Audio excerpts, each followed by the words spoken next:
परिचय। अर्चिता, क्या तुम्हें पता है, जब हम किसी पौधे का अवलोकन करते हैं तो देखते हैं कि प्रत्येक पौधे में जड़, तना और पत्तियां होती हैं। पौधों में पुष्प और फल भी होते हैं। हाँ, हम जड़, तना, पत्ती और पुष्प क्रम के लक्षणों, प्रकार, रूपांतरणों और कार्यों की चर्चा पहले ही कर चुके हैं। अब हम पुष्प का अध्ययन करेंगे, तो आओ शुरू करें।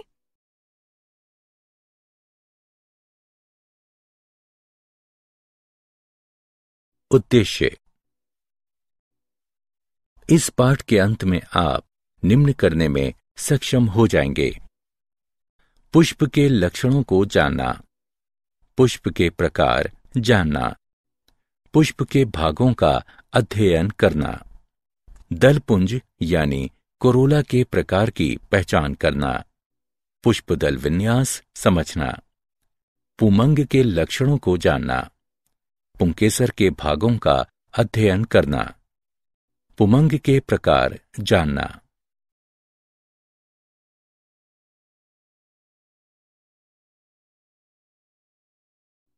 पुंकेसरों के ससंजन को जानना, पुंकेसरों के आसंजन का अध्ययन करना, तंतु से परागकोश के संयोजन को समझना, जायांग के लक्षणों को जानना, जायांग के भागों का अध्ययन करना, जायांग के प्रकार जानना और बीजांडान न्यास समझना।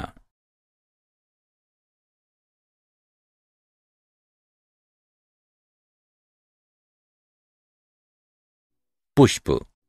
पुष्प एंजियोस्पर्म की जनन संरचनाएं हैं। एक पुष्प को रूपांतरित कायिक प्रारोह के रूप में परिभाषित किया जाता है, जो लैंगिक जनन के लिए होता है। पुष्प में बहुत छोटा अक्ष होता है, जिस पर विभिन्न भागों के चक्र लगे होते हैं।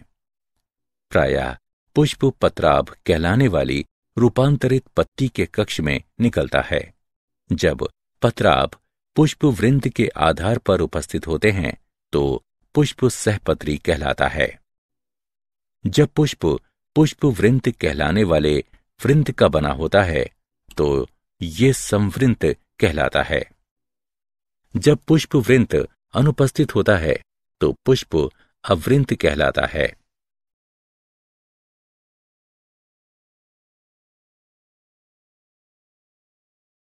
पुष्प के प्रकार। पुष्पासन और पुष्प के अन्य भागों की स्थिति के आधार पर पुष्प 3 प्रकार के होते हैं: अधोजायांगता यानी हाइपोगाइनस, परिजायांगता यानी पेरिगाइनस और अधिजायांगता यानी एपिगाइनस। हाइपोगाइनस। पुष्पासन ऊपरी फूला हुआ भाग है और जायांग पुष्पासन के सबसे ऊपरी भाग पर स्थित होता है। अन्य पुष्पीय भाग अर्थात कैलिक्स, कोरोला और पुमंग जायांग के नीचे स्थित होते हैं। अंडाशय ऊर्ध्ववर्ती होता है। यह आद्य के रूप में माना जाता है। पेरिगाइनस। पुष्पासन चपटा या प्याले के आकार का होता है। कैलिक्स, कोरोला और पुमंग प्याले के सिरे से जुड़े होते हैं और जायांग मध्य में होता है। अंडाशय आधा अधोवर्ती होता है। ये हाइपोगाइनस और एपिगाइनस के बीच मध्यवर्ती के रूप में माना जाता है। एपिगाइनस। पुष्पासन एक गहरे प्याले के आकार का होता है और प्याले के किनारे अंडाशय की भित्ति से संलग्न हो जाता है। कैलिक्स, कोरोला और पुमंग अंडाशय के शीर्ष पर निकलते हैं। अंडाशय अधोवर्ती होता है। इसे काफी उन्नत अवस्था माना जाता है।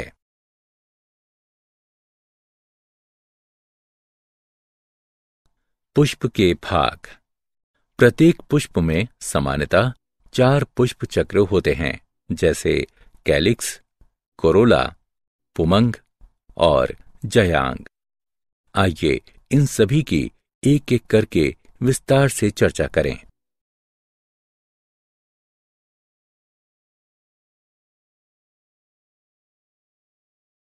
वाहे दलपुंज यानी कैलिक्स। कैलिक्स पुष्प का सबसे बाहरी चक्र है और इसकी इकाई को वाहेदल कहते हैं। प्रायः वाहेदल हरे पत्ती जैसे होते हैं और कलिका अवस्था में पुष्प की रक्षा करते हैं। कैलिक्स संयुक्त वाहेदली यानी जुड़े हुए वाहेदल या पृथक वाहेदली यानी मुक्त वाहेदल होते हैं।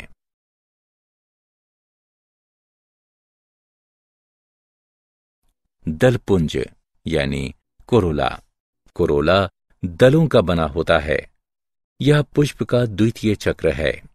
दल प्रायः चमकीले रंगीन होते हैं जो परागण के लिए कीटों को अपनी ओर आकर्षित करते हैं।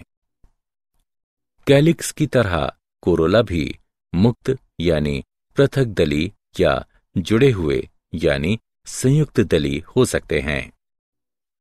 पौधों में कोरोला की आकृति तथा रंग भिन्न भिन्न होता है। कोरोला नलिकाकार, घंटाकार, कीप के आकार का तथा चक्राकार हो सकता है।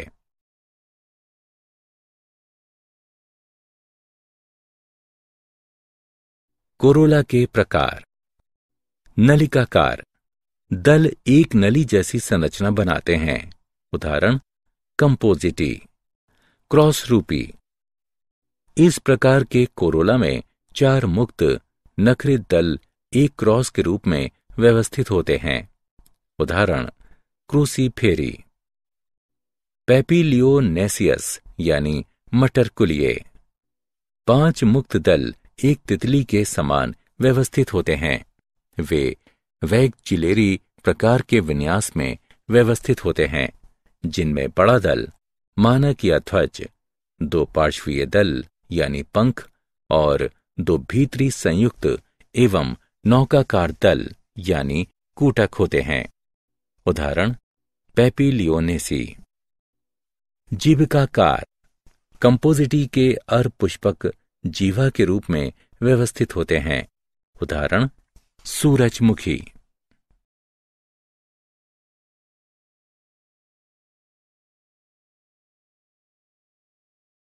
पुष्पदल विन्यास। पुष्पकली में उसी चक्र की अन्य इकाइयों सापेक्ष बाह्य दलों या दलों के लगे रहने के क्रम को पुष्पदल विन्यास कहते हैं। मुख्य प्रकार के पुष्पदल विन्यास कोर स्पर्शी, व्यावर्तित, कोर छादी और वैकजिलेरी हैं। कोर स्पर्शी विन्यास तब होता है जब कैलिक्स या कोरोला की इकाइयां केवल एक दूसरे को स्पर्श करती हैं लेकिन अतिव्यापन नहीं करती। उदाहरण कैलोट्रोपिस। इसे कोर स्पर्शी कहा जाता है। व्यावर्तित विन्यास तब होता है जब कैलिक्स या कोरोला की इकाई का एक किनारा अतिव्यापित होता है और दूसरा किनारा अगली इकाई पर अतिव्यापन करता है, जो ये पुष्पदल विन्यास व्यावर्तित कहलाता है। उदाहरण गुड़हल, भिंडी तथा कपास आदि। कोरछाती विन्यास तब होता है जब कैलिक्स या कोरोला की एक इकाई के दोनों किनारे अतिव्यापित हो जाते हैं और दूसरी इकाई के दोनों किनारे बाह्य और शेष प्रकृति में व्यावर्तित होते हैं, तो ये पुष्पदल विन्यास कोरछाती कहलाता है। उदाहरण केसिया और गुलमोहर आदि। ये भी 2 प्रकार के हो सकते हैं, आरोही कोरछाती और अवरोही कोरछाती। आरोही कोरछाती विन्यास तब होता है जब पश्च इकाई आंतरिक होती है और पार्श्व इकाइयों द्वारा अतिव्यापित की जाती हैं, जिसमें अपनी संलग्न इकाई अग्र इकाइयों द्वारा अतिव्यापित की जाती हैं। उदाहरण सीजल पिनियोडी। अवरोही कोरछाती और वैकजिलेरी विन्यास मटर और सेम के पुष्पों में पाया जाता है। इनमें 5 दल होते हैं। सबसे बड़ा दल मानक 2 पार्श्व दलों यानी पंख को अतिव्यापित करता है, जिसके बाद ये 2 सबसे छोटे अग्रदल यानी कूटक को अतिव्यापित करते हैं। इस प्रकार का पुष्पदल विन्यास वैकजिलेरी या पेपिलियोनेसियस कहलाता है। पंचक विन्यास तब होता है जब कैलिक्स या कोरोला की 2 इकाइयों के किनारे दोनों बाह्य होते हैं और 2 इकाइयां आंतरिक तथा शेष 1 इकाई का एक किनारा आंतरिक तथा एक किनारा बाह्य होता है, तो ये पंचक कहलाता है। उदाहरण सीडियम और प्यूनिका इत्यादि।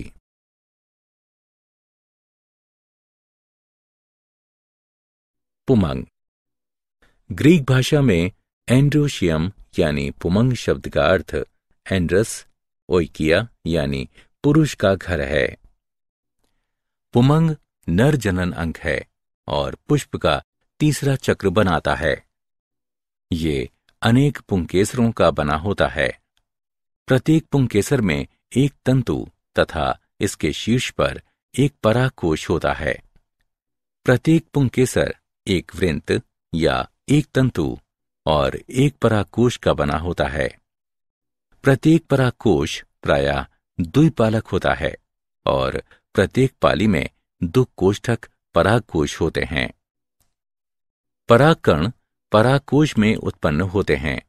एक बंधे पुंकेसर स्टेमिनॉइड कहलाता है।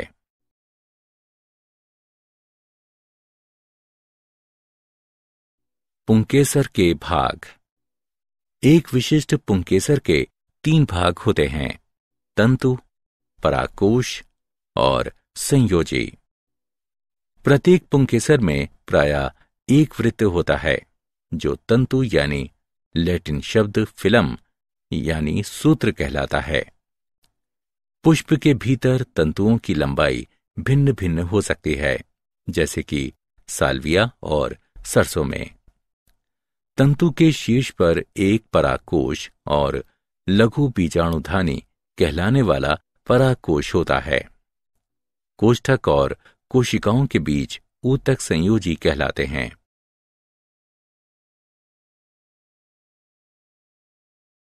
पुमंग के प्रकार। पुंकेसरों की लंबाई के आधार पर पुमंग 3 प्रकार के होते हैं: द्विदीर्घी, चतुर्दीर्घी और विषम दीर्घी। जब 2 पुंकेसर लंबे और 2 छोटे होते हैं तो पुमंग द्विदीर्घी होता है। जब 4 पुंकेसर लंबे और 2 छोटे होते हैं तो पुमंग चतुर्दीर्घी होता है। जब सभी पुंकेसर अलग अलग लंबाइयों के होते हैं तो पुमंग विषम दीर्घी कहलाता है।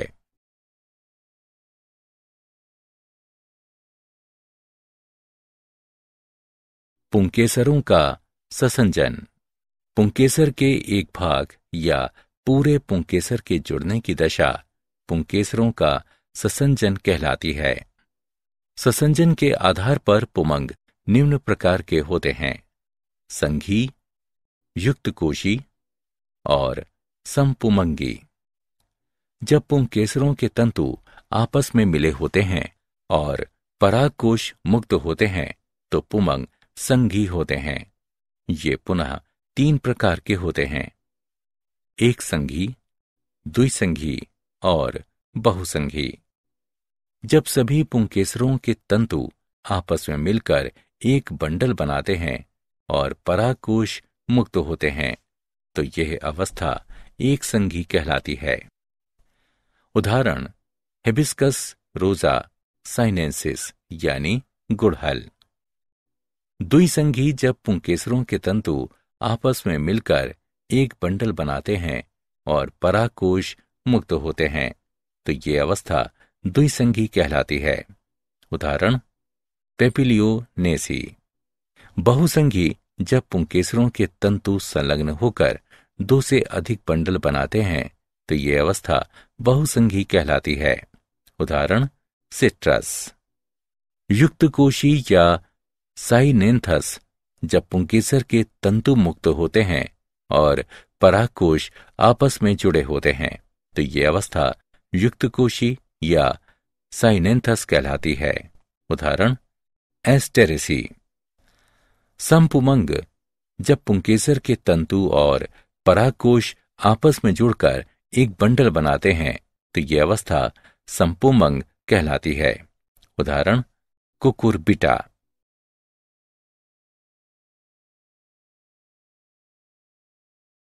पुंकेसरों का आसंजन।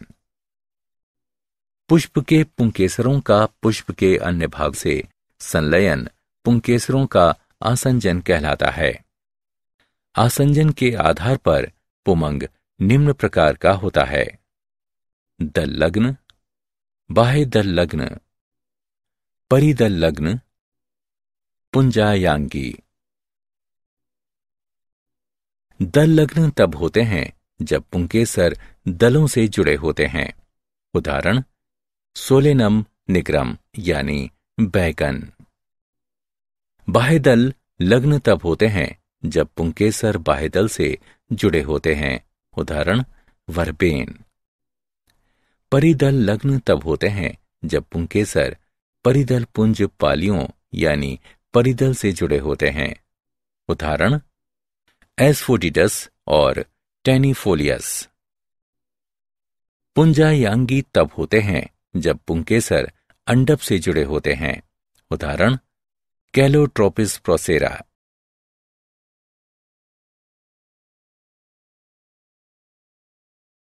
तंतु से परागकोश का संयोजन। अधाबद्ध संयोजन तब होता है जब तंतु परागकोश के आधार से जुड़ा होता है या अधाबद्ध कहलाता है। उदाहरण ब्रेसिका कंपेस्ट्रिस। संलग्न। जब तंतु आधार से शीर्ष तक परागकोश की पालियों से जुड़ा होता है तो यह संलग्न कहलाता है। उदाहरण मैग्नोलिया। पृष्ठलग्न। जब तंतु परागकोश के पीठ से दृढ़तापूर्वक जुड़ा होता है तो यह पृष्ठलग्न कहलाता है। उदाहरण पैसीफ्लोरा। मुक्तदोली। जब तंतु परागकोश की पीठ पर किसी एक बिंदु पर जुड़ा होता है और परागकोश आसानी से हिलडुल सकता है तो यह मुक्तदोली कहलाता है। उदाहरण घास।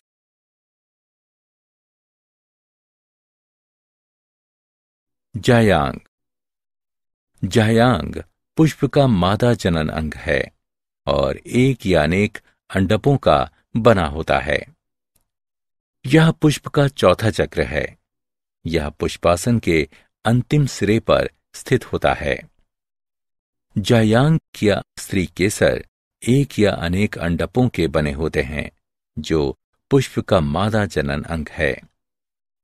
अंडप अधर सीवन पर वलित एक रूपांतरित पत्ती है। उपांत आपस में संलग्न होते हैं। मध्य शिरा भाग पृष्ठ सीवन कहलाता है। बीजांड बीजांडासन पर जुड़े होते हैं जो प्रायः अधर सीवन पर विकसित होते हैं। निषेचन के पश्चात बीजांड बीज में विकसित हो जाते हैं और अंडाशय परिपक्व होकर फल बन जाता है।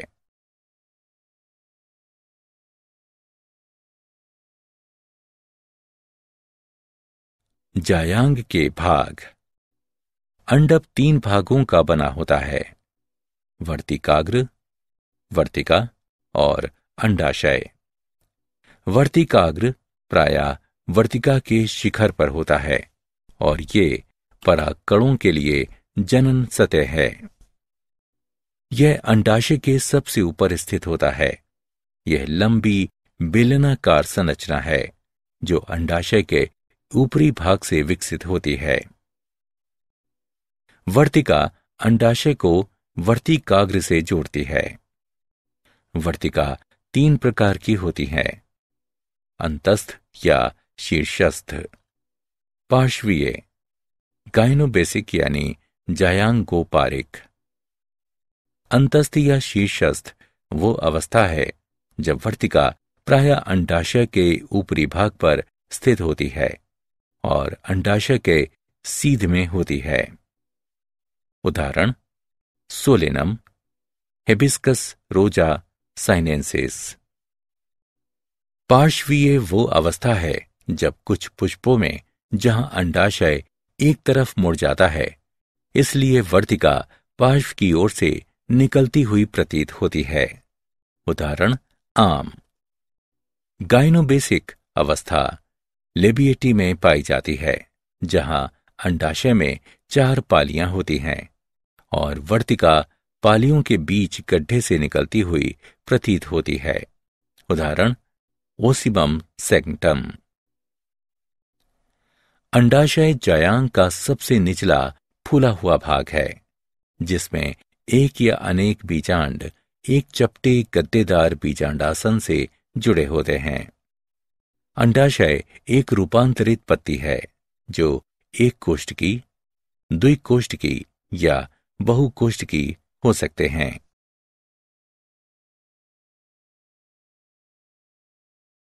जायांग के प्रकार। उपस्थित अंडकों की संख्या के आधार पर जायांग 3 प्रकार के होते हैं। एक अंडपी, द्विअंडपी या बहुअंडपी। जब जायांग में केवल एक अंडक होता है तो यह एक अंडपी कहलाता है। उदाहरण मटर, लेग्यूमिनोसी। जब जायांग में 2 अंडक होते हैं तो यह द्विअंडपी कहलाता है। उदाहरण सोलोनेसी और क्रूसीफेरी। जब जायांग में 2 से अधिक अंडक होते हैं तो यह बहुअंडपी कहलाता है। उदाहरण मालवेसी। अंडकों की स्थिति के आधार पर जायांग 2 प्रकार के होते हैं, वियुक्तांडपी और युक्तांडपी। जब एक से अधिक अंडक उपस्थित होते हैं तो वे मुक्त हो सकते हैं और वियुक्तांडपी कहलाते हैं। उदाहरण कमल और गुलाब। जब अंडक जुड़े होते हैं तो वे युक्तांडपी कहलाते हैं। उदाहरण सरसों और टमाटर।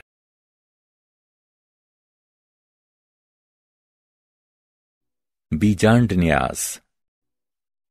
अंडाशय के भीतर बीजांड के लगे रहने का क्रम बीजांड न्यास कहलाता है।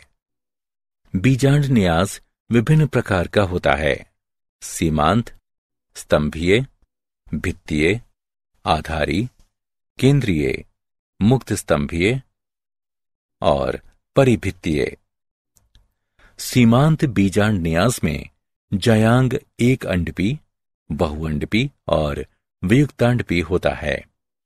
अंडाशय एक कोष्ठकी होता है। बीजांड अधर सीवन पर स्थित बीजांडासन पर एक या अधिक पंक्तियों में निकलते हैं। उदाहरण लेग्यूमिनेसी। स्तंभीय बीजांड न्यास में जायांग द्विअंडपी, बहुअंडपी और युक्तांडपी होता है। अंडाशय बहुकोष्ठकी होता है। एक अंडक के किनारे अंदर की ओर निकलते हैं और उसके बाद संलग्न हो जाते हैं, इसलिए अधर सीवन अक्ष के साथ स्थित होते हैं।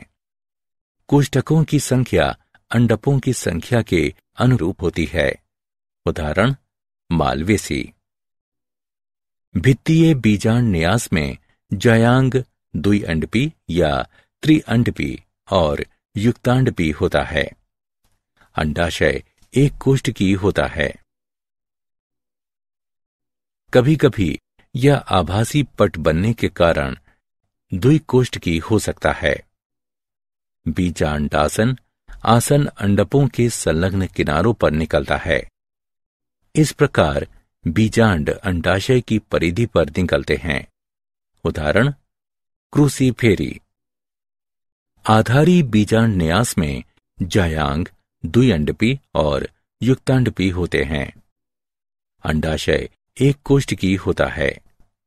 बीजांडासन में अंडाशय के आधार पर स्थित पुष्पासन के सिरे पर विकसित होता है। एकल बीजांड अंडाशय के आधार से जुड़ा होता है। उदाहरण टेकेटिस। मुक्त स्तंभीय बीजांड न्यास में जायांग बहुअंडपी और युक्तांडपी होता है। अंडाशय एक कोष्ठकी होता है। बीजांड अंडाशय के मध्य में अक्ष पर निकलते हैं। उदाहरण डायंथस। बीजांड न्यास स्तंभीय होता है, लेकिन विभाजन भित्ति के टूट जाने के कारण यह मुक्त स्तंभीय हो जाता है। परिभित्तीय बीजांड न्यास में जायांग बहुअंडपी और युक्तांडपी होता है। अंडाशय बहुकोष्ठकीय होता है। बीजांड विभाजन पट की भीतरी सतह पर निकलते हैं। उदाहरण निम्फिया।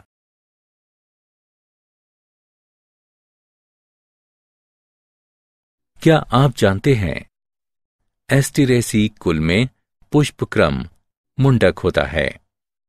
कंपोजिटी कुल में पुंकेसर युक्त कोशी होते हैं।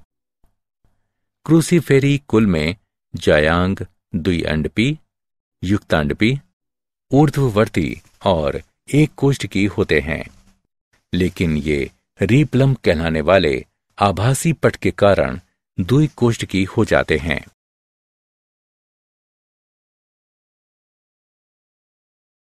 सारांश। आइए हमने जो कुछ सीखा है उसे संक्षेप में दोहराएं। एक मानक 2 पंख जैसे पार्श्वीय तल और 2 कूटक आकार के तल वाला पौधा फाबेसी से संबंधित है। त्रितयी एकलिंगी पुष्प का उदाहरण कोकस न्यूसीफेरा है। द्विसंधि पुंकेसर फाबेसी के लक्षण हैं। चतुर्दीर्घी अवस्था ब्रेसिका कंपेस्ट्रस में पाई जाती है। क्रूसीफेरी कुल में द्वितयी पुष्प 6 पुंकेसर द्विअंडपी जायांग होता है। त्रितयी पुष्प ऊर्ध्ववर्ती अंडाशय और स्तंभीय बीजांड न्यास लिलियेसी कुल की विशेषता है। पंचतयी त्रिज्या सम्मित पुष्प तिर्यक पट्ट के साथ द्विअंडपी अंडाशय सोलेनेसी कुल के लक्षण हैं। एक पुष्प जिसे केवल एक ऊर्ध्वाधर समतल में 2 अर्ध भागों में विभाजित किया जा सकता है, व्यास सम्मित कहलाता है।